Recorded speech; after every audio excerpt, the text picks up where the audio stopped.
सबसे पहले आपको बताएं, वज़ीर-ए-आज़म ने इक़्तिसादी राब्ता कमेटी की दोबारा तश्कील नौ कर दी। इक़्तिसादी राब्ता कमेटी के चेयरमैन वज़ीर ख़जाना खुद होंगे। तिजारत, इक़्तिसादी अमूर, तवानाई, पेट्रोलियम और प्लानिंग के वज़रा ECC के रुकन होंगे। वज़ीर-ए-आज़म ने इक़्तिसादी राब्ता कमेटी की दोबारा तश्कील नौ कर दी। इक़्तिसादी राब्ता कमेटी के चेयरमैन वज़ीर ख़जाना खुद होंगे। तिजारत, इक़्तिसादी अमूर, तवानाई, पेट्रोलियम और प्लानिंग के वज़रा ECC के रुकन होंगे। तमाम हमसाया ममालिक के साथ अच्छे ताल्लुकात चाहते हैं। भारत के साथ तिजारत खोलने से मुतालिक जायजा लेंगे। वज़ीर ख़ारजा इसहाक़ डार की लंदन में न्यूज़ कॉन्फ्रेंस। कहा, अफ़गान हुकूमत अपनी सरजमीन पाकिस्तान के खिलाफ इस्तेमाल ना होने दे। पड़ोसी ममालिक को बाहमी ताउन के जरिए दहशतगर्दी का खात्मा करना चाहिए। मजीद बोले, जोहरी तवानाई महफूज और सस्ता जरिया है। आलमी मालियाती इदारों को जोहरी तवानाई के हवाले से ताउन करना चाहिए। एक सवाल के जवाब में इसहाक़ डार ने कहा, पाकिस्तान को बजट खसारे और करंट अकाउंट खसारे के जाल से निकलने की ज़रूरत है। इस बारे में आपको अपडेट कर रहे हैं। आपको बताएं, भारत के साथ तिजारत बहाल करने पर गौर कर रहे हैं। इसहाक़ डार की जानिब से ये कहा गया है और तमाम हमसाया ममालिक के साथ अच्छे ताल्लुकात चाहते हैं। ये भी वज़ीर ख़ारजा इसहाक़ डार की जानिब से कहा गया। डिप्टी कमिश्नर इस्लामाबाद का PTI को 30 मार्च जलसे की इजाज़त देने से इनकार। जलसे की दरख्वास्त रीजनल सदर आमिर मसूद मुगल ने दी थी। इस्लामाबाद हाई कोर्ट ने डिप्टी कमिश्नर को 2 दिन में फैसला करने का हुक्म दिया था। CDC ने अमन व अमान की सूरत हाल के पेश नज़र दरख्वास्त मुस्तरद कर थी। मौक़िफ़ इख्तियार किया। PTI ने पहले भी NOC की खिलाफ वर्जी की थी। डिप्टी कमिश्नर इस्लामाबाद की PTI को 30 मार्च जलसे की इजाज़त देने से इनकार। अहम खबर, पाकिस्तान क्रिकेट बोर्ड ने सिलेक्शन कमेटी तहलील कर दी। तर्जुमान PCB के मुताबिक नई सिलेक्शन कमेटी का ऐलान जल्द किया जाएगा। नई सिलेक्शन कमेटी टीम के इंतखाब के लिए मेरिट पर आज़ादाना फैसले करेगी। पाकिस्तान क्रिकेट बोर्ड ने सिलेक्शन कमेटी तहलील कर दी। तर्जुमान PCB के मुताबिक नई सिलेक्शन कमेटी का ऐलान जल्द किया जाएगा। नई सिलेक्शन कमेटी टीम के इंतखाब के लिए मेरिट पर आज़ादाना फैसले करेगी। नई सिलेक्शन कमेटी टीम के इंतखाब के लिए मेरिट पर आज़ादाना फैसले करेगी। सरगोदा में पतंगबाजी का खून खेल एक और बच्चे की जान ले गया। माँ बाप का इकलौता बेटा पतंग लूटते हुए करंट लगने से जान बहक हो गया। रेस्क्यू के मुताबिक बच्चा लोहे का पाइप उठाकर कटी पतंग लूट रहा था। हाई वोल्टेज तारों से टकरा गया। बच्चे के इंतकाल पर घर में कोहराम मच गया। इस बारे में आपको आगाह कर रहे हैं। आपको बताते चलें कि यह अफसोसनाक वाक़या पेश आया है सरगोदा में, जहां पर पतंगबाजी का खूनी खेल एक और बच्चे की जान ले गया है। माँ बाप का इकलौता बेटा पतंग लूटते हुए करंट लगने से जान बहक हो गया। रेस्क्यू ज़राए के मुताबिक बच्चा लोहे का पाइप उठाकर कटी पतंग लूट रहा था। हाई वोल्टेज तारों से टकरा गया। बच्चे के इंतकाल पर घर में कोहराम मच गया। इस बारे में आपको आगाह कर रहे हैं। आपको बताते चलें कि यह वाक़या पेश आया है सरगोदा में, जहां पर आपको बताएं कि पतंगबाजी का खूनी खेल एक और बच्चे की जान ले गया है। बात करते अपने नुमाइंदे नफासत हुसनैन हमारे साथ हैं। नफासत, कहिएगा इससे मुतालिक मजीद क्या डिटेल्स हैं? जी, ये सरगोदा में झाल चक्कियाँ का इलाका तकी पार्क है, जहाँ पर माँ बाप का इकलौता और कमसन बच्चा छत पर पतंग बाजी देखने में मसरूफ था कि इसी दौरान एक कटी हुई पतंग उसकी तरफ आई, तो वो लोहे का रॉड उठाकर उस पतंग को लूटने के लिए जैसे ही आगे बढ़ा तो उसके हाथ में मौजूद रॉड करीब ही मौजूद हाई वोल्टेज तारों से छू गया, जिससे लोहे के रॉड में करंट आ गया और बच्चा जो है उसको शदीद करंट लगा और वो मौके पर ही जो है वो दम तोड़ गया। वाक़े के इत्तला मिलने पर रेस्क्यू का अमला मौके पर पहुंचा। उन्होंने बच्चे को तबी इमदाद के लिए DHQ अस्पताल तो मुंतकिल किया, लेकिन अस्पताल पहुंचने से पहले ही बच्चे की जो है मौत वाक़या हो चुकी थी। तो इसके बाद थाना झाल चक्कियाँ पुलिस की भारी नफरी भी मौके पर पहुंच गई। उन्होंने मौके पर पहुंचकर कार्रवाई शुरू कर दी। सरगोदा जिला में पतंगबाजी पर सख्त पाबंदी के बावजूद ये खूनी खेल बदस्तूर जारी है और इंतजामिया इस पर आयद पाबंदी पर अमल दरामद कराने में मुकम्मल तौर पर नाकाम नजर आती है। जी, नफासत हुसनैन, आप हमें अपडेट कर रहे थे, शुक्रिया। एक्सप्रेस एंटरटेनमेंट की प्यारा रमज़ान ट्रांसमिशन में हुई 12वें रोज़े की अफ्तार मेज़बान फरहान अली वारिस ने पेश किया यौम पाकिस्तान के हवाले से खुसूसी कलाम। मारूफ गुलकार अली हैदर बने आज के मेहमान। माहम आमिर ने सुनाई कादियासा मोहम्मद अली जिन्ना की कहानी। शेफ़ अरूज ने पकाए मज़ेदार खाने। मौलाना आज़ाद जमील ने बयान किए वज़ाइफ। देखिए प्यारा रमज़ान एक्सप्रेस एंटरटेनमेंट पर रोज़ाना 3 बजे से।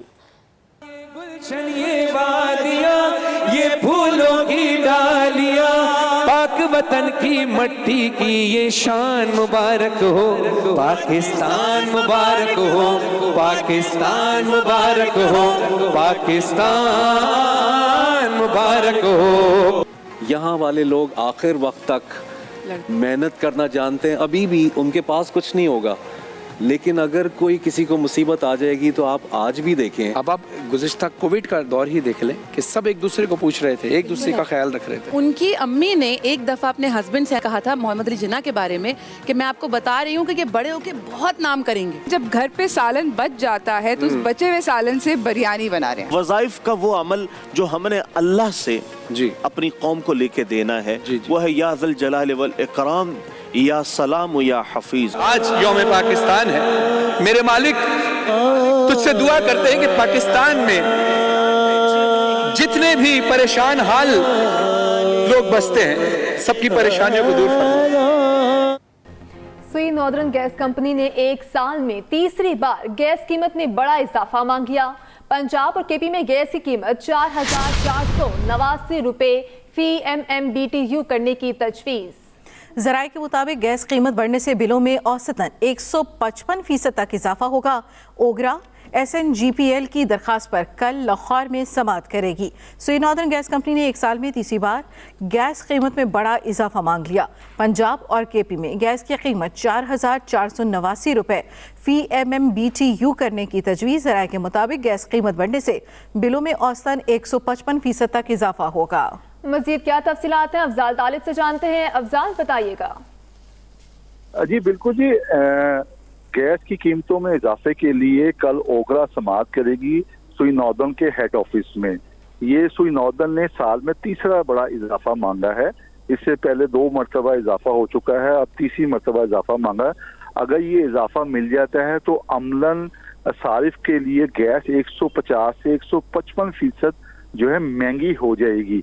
यानी अगर जिसका बिल पहले 500-700 आता था वो तकरीबन डबल से भी ज्यादा 2,500 से 3,000 पे पहुंच जाएगा। जिसका बिल 3,000 आता था वो 7,000 से 8,000 की रेंज में चला जाएगा। पब्लिक सेक्टर की तरफ से जिसमें सनदी सेक्टर भी हैं, आम घरेलू सार्फिन भी हैं, कमर्शियल सार्फिन भी हैं, उन्होंने इसकी पुरजोर मजम्मत की है। उन्होंने पहले ही कहा है कि ऑलरेडी पहले ही गैस की कीमतें इस हद तक बढ़ चुकी हैं कि उनके लिए कारोबार करना मुश्किल हो चुका है, सनतें बंद हो चुकी हैं। जबकि आम सारिफ जो है उसका गुज़श्ता माह और इस माह जो बिल हैं वो 30-40 हज़ार तक आए हैं। अगर ये इजाफा मिल जाता है तो फिर गैस के बिल जो हैं वो 40 से 50 हज़ार आम सारिफ के लिए। जी तालिब फरीदी, आपका शुक्रिया। कोयटा में भी खाने पीने की अशिया की कीमतें आसमान से बातें कर रही हैं। रमजान मुबारक में बेकाबू महंगाई ने अवाम की चीखें निकलवाती हैं। मजीद जानेंगे कोयटा से मोहम्मद अकरम से। मोहम्मद अकरम बताइएगा। हाँ जी बिल्कुल, मैं इस वक्त मौजूद हूँ जॉइंट रोड पर ज़िली हुकूमत की जानिब से लगाए जाने वाले सस्ते बाज़ार के बाहर। माह मुक़द्दस में जिस तरह से ज़िली हुकूमत की जानिब से दावे किए जा रहे थे कि अशियाए खुर्दोनोश की सस्ते दामों फरहमी के लिए सस्ते बाज़ार लगाए जाएंगे और आम मार्केट में सब्ज़ियाँ, फल और दीगर अशिया मेयारी नरखों पर रखे जाएंगे, लेकिन तमाम सूरत हाल उसके बरक्स है। अगर बात करें इस सस्ते बाज़ार की तो यहाँ पर सिर्फ चंद एक टेंट रह गए हैं जहाँ पर लोग आते हैं और अपना समूह लेकर वापस चले जाते हैं। सस्ता बाज़ार सिर्फ नाम तक महदूद है। दूसरी जानिब आम मार्केट में अगर अशिया खुर्दोनोश की बात करें तो वहाँ पर महंगाई की वजह से लोगों की कुव्वत ख़रीद जवाब दे गई है। इस वक्त जो है ना बकरे का गोश्त जो है ना शहर के मुख्तलिफ इलाकों में 2200 से 2300 रुपये के हिसाब से फ़ी किलो फ़रोख्त किया जा रहा है। बैल का गोश्त 1150 रुपये फ़ी किलो फ़रोख्त किया जा रहा है। सब्जियों में भिंडी 350 रुपये फ़ी किलो है, मटर 320 रुपये है, प्याज 270 रुपये फ़ी किलो के हिसाब से फ़रोख्त किए जा रहे हैं। ब्रायलर मुर्गी की कीमतों में बेतहाशा इजाफा है, उतार चढ़ाव है। कभी 680 रुपये हो जाती है तो कभी 660 रुपये फ़ी किलो ब्रायलर मुर्गी फ़रोख्त की जा रही है। हर चीज़ की कीमतों में जो है ना बेतहाशा इजाफा हो चुका है। ज़िली हुकूमत की जो रिट है वो यकसर नाकाम है। सस्ते बाज़ार जो लगाए गए हैं सिर्फ टेंटों तक महदूद हैं। लोग परेशान हैं कि माह मुक़द्दस में वो अपना गुज़र बसर किस तरह से करें। जी मोहम्मद अकरम, आपका शुक्रिया। रमज़ानुल मुबारक के दूसरे अशरे में भी महंगाई कम ना हो सकी। अशिया ज़रूरिया की आसमान से बातें करती कीमतें सुनकर आवाम परेशान हैं। मज़ीद जानते पेशावर से अपने नुमाइंदे वसाल यूसुफजई से। वसाल बताएगा। जी, इस वक्त मैं मौजूद हूँ फिरदौस की सब्जी मंडी में, जहाँ पर पेशावर के मुख्तलिफ इलाकों से लोग यहाँ आते हैं और यहाँ पर सब्जियाँ खरीदते हैं। खैबर पख्तूनख्वा हुकूमत ने जो रमज़ान के दौरान जो जिला इंतजामिया है उनको मजिस्ट्रेट के जो इख्तियारात है वो भी तफवीज़ किए हैं ताकि जो नर्खनामे है उस पर अमल दरामद किया जा सके। लेकिन उसके बावजूद ज़्यादातर जो दुकानदार है वो नर्खनामों पर अमल दरामद नहीं करते। पेशावर में अगर गोश्त के नर्ख की बात की जाए तो तकरीबन 900 रुपये फ़ी किलो, 900 से 1000 रुपये फ़ी किलो फरोख्त किया जा रहा है। इसी तरह जो चिकन की कीमत है वो तकरीबन 450 रुपये फ़ी किलो के हिसाब से दिया जा रहा है। जो सब्जी मंडी है यहाँ पर जितने भी मुख्तलिफ रेट है सब्जियों के, अगर बात की जाए सब्जियों के रेट के तो वो अदरक जो है 550 रुपये फ़ी किलो के हिसाब से दिया जा रहा है। इसी तरह लहसुन की जो फ़ी किलो कीमत है वो 600 रुपये है। इसी तरह लीमू 150 रुपये, टमाटर 120 रुपये, प्याज 200 रुपये और मटर 150 रुपये फ़ी किलो के हिसाब से दिया जा रहा है। जो आवाम है, जो आवाम ने हुकूमत से मुतालबा किया है कि जितनी भी ज़रूरती ज़िंदगी की चीज़ें हैं, जो ज़रूरती बहुत शुक्रिया अपडेट करने के लिए। कराची में महंगाई का तूफान थमने के बजाय मजीद भी फैल गया। दुकानदारों ने सरकारी नरखनामे लपेट कर रख दिए, मनमाने दाम वसूल करने लगे हैं। मजीद जानते हैं कराची से अपने नुमाइंदे काशिफ हुसैन से। काशिफ बताइएगा। जी बिल्कुल, कराची में गिरा फरोशी का बाजार गर्म है। गिरा फरोशों की मनमानी अपने पूरे उरूज पर है। वजह यह है कि शहरी इंतजामिया के तमाम तर दावे नाकाम है कि आवाम को महंगाई से रिलीफ दिया जाएगा। रमज़ान में तमाम तर जो नुमाइशी कार्रवाइयाँ की जाती हैं उसका असर जो है कीमतों पर नहीं पड़ रहा है। बदस्तूर अशिया जो है वो लोगों की कुव्वत खरीद से बाहर हैं। सरकारी नरखनामा जारी किया गया लेकिन उस पर अमल दरामद नहीं किया जा रहा। गिरा फरोशों ने उन तमाम सरकारी नरखनामों की धज्जियाँ उड़ा दी हैं। इस वक्त पूरे बाजार में अगर देखा जाए तो किसी एक स्टॉल पर, किसी एक दुकान के ऊपर भी सरकारी नरखनामा आवेजा नहीं है। लोग अपनी अपनी कीमत मनमानी वसूल कर रहे हैं। अगर देखा जाए गोश्त की बात की जाए, सबसे ज़्यादा मनमानी इसमें की जा रही है। 795 रुपये किलो सरकार ने कीमत मुकर्रर की है गाय भैंस के गोश्त की, लेकिन उसकी कीमत 1100 रुपये फ़ी किलो वसूल की जा रही है। इसी तरह बछिया के गोश्त की कीमत बगैर हड्डी वाले 950 रुपये कीमत जो है सरकारी है, लेकिन इस वक्त पूरे बाजार के अंदर वो 1400 रुपये किलो फरोख्त किया जा रहा है। यानी कि 300 से 450 रुपये फ़ी किलो गोश्त महंगा फरोख्त किया जा रहा है। कमिश्नर कराची रोज़ यौमिया बुनियादों पर आदाद शुमार जारी करते हैं कि लाखों रुपये जुर्माने किए गए, दर्जनों अफराद को गिरफ्तार किए गए, लेकिन उसके बावजूद महंगाई का तूफान थमने का नाम नहीं ले रहा। जी काशिफ हुसैन, आपका शुक्रिया। इसी के साथ न्यूज़ स्टूडियो से फिल वक्त इतना ही। मजीद बाखबर रहने के लिए विजिट कीजिए हमारी वेबसाइट express.pk। आप हमें फेसबुक और एक्स पर भी फॉलो कर सकते हैं। तो देखते रहिए एक्सप्रेस न्यूज़ और रखिए हर खबर पर नजर।